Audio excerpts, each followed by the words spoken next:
Muito bem, vamos abrir espaço para a companheira Denise Campos de Toledo.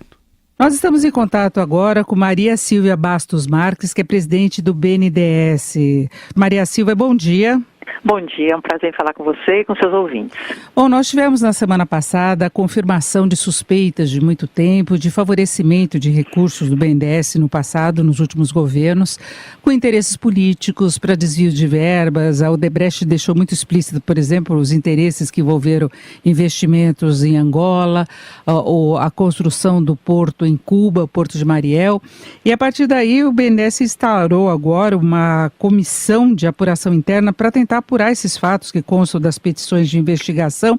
Eu queria saber qual a abrangência dessas investigações e por que essa medida não foi tomada antes, já que já se especulava com esse favorecimento dos investimentos, dos financiamentos lá atrás. É a primeira vez que nós temos uma citação concreta a alguém relacionado ao BNDES.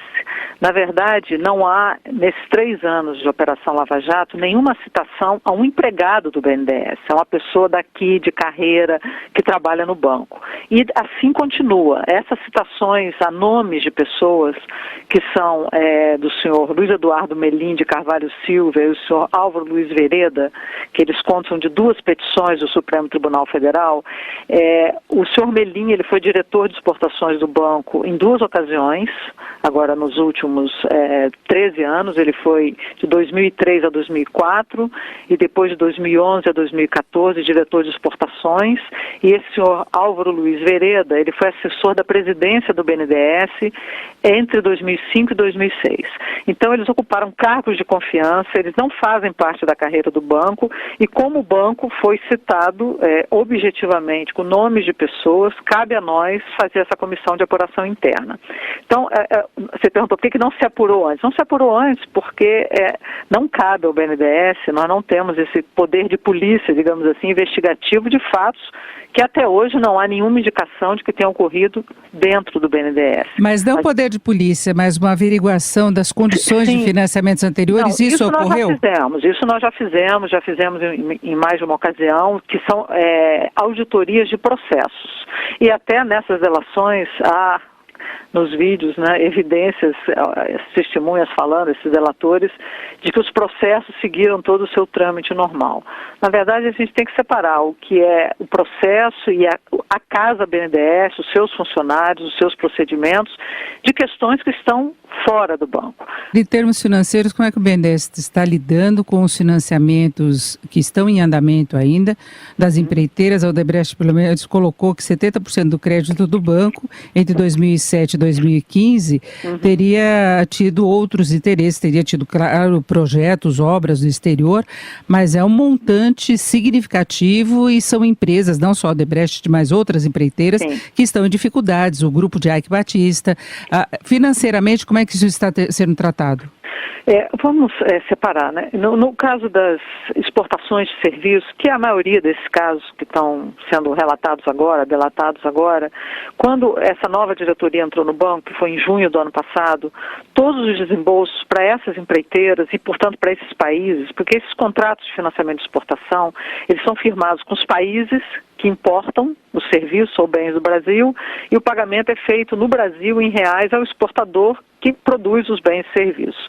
Esses financiamentos, esses empréstimos já estavam suspensos.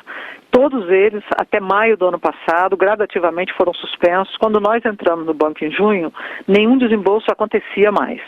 O que nós fizemos nessa gestão foi, com base nos relatórios, nas auditorias que o Tribunal de Contas da União fez, nós montamos novos procedimentos, diferentes dos anteriores, para futuras operações de exportações de serviços. Bom, as antigas, e isso nós já divulgamos amplamente, que são cerca de 20 e poucos casos que envolvem essas construtoras e outras, nós também, de acordo com os procedimentos que foram auditados pelo Tribunal de Contas da União, nós definimos 4 importantes critérios para ser possível a retomada desses projetos.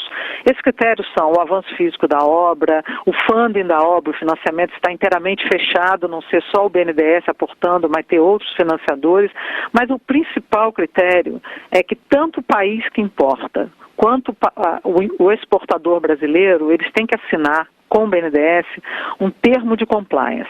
Esse termo de compliance, ele declara nesse termo de compliance que todos os recursos desse financiamento se destinaram efetivamente à obra.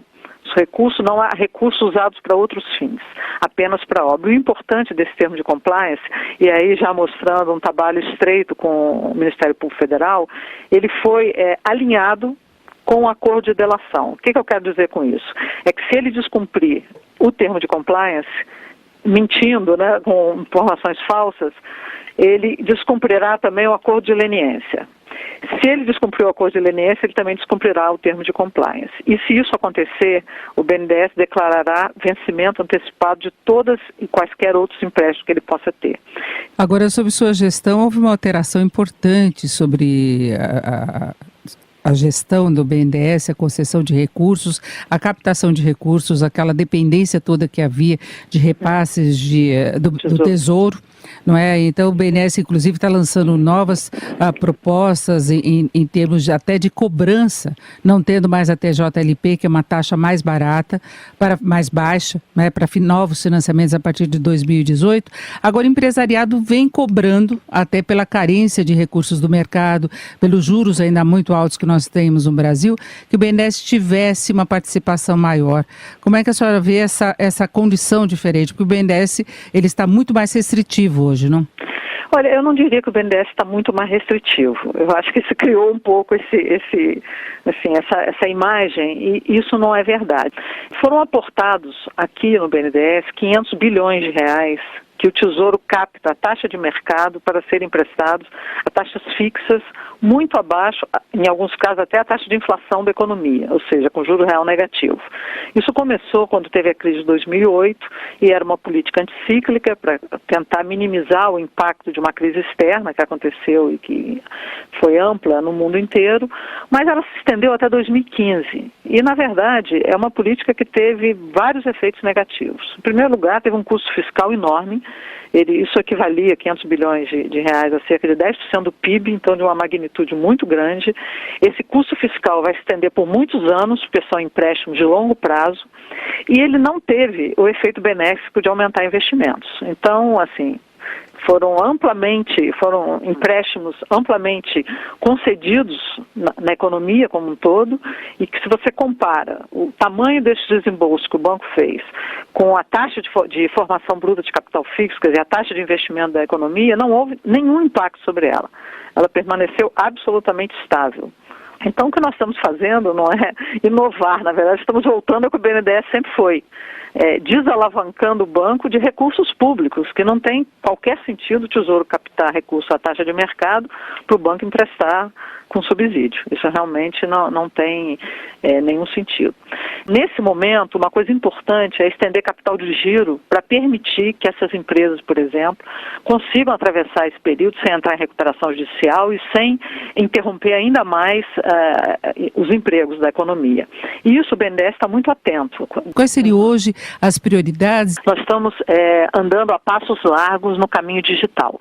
Então, para te dar exemplos assim, bem recentes o que a gente anunciou. Nós anunciamos um aplicativo para micro, pequena e média empresa, que ele pode acessar toda a sua vida em relação ao BNDES, saber se o seu empréstimo está no banco, se está aqui, quer dizer, como é que está a tramitação do seu pedido de empréstimo. Isso vai reduzir o custo dos empréstimos e vai aumentar a nossa capacidade de distribuição. Nós fazemos o suporte ao governo federal no programa de privatização federal e de concessões federais. Por exemplo, estamos agora trabalhando nas 6 distribuidoras de energia elétrica, na venda da Lotex, e também funcionamos como apoio aos governos estaduais, e que os financiamentos do BNDES têm um impacto na economia, que realmente eles gerem investimento adicional. Então essas são as nossas preocupações de uma forma resumida. Certo, então nós conversamos com Maria Silvia Bastos Marques, que é presidente do BNDES. Eu agradeço muito a sua participação aqui no Jornal da Manhã. Um bom dia, muito obrigada. Sempre que quiser, estou à disposição, Denise. Um abraço, um ótimo dia.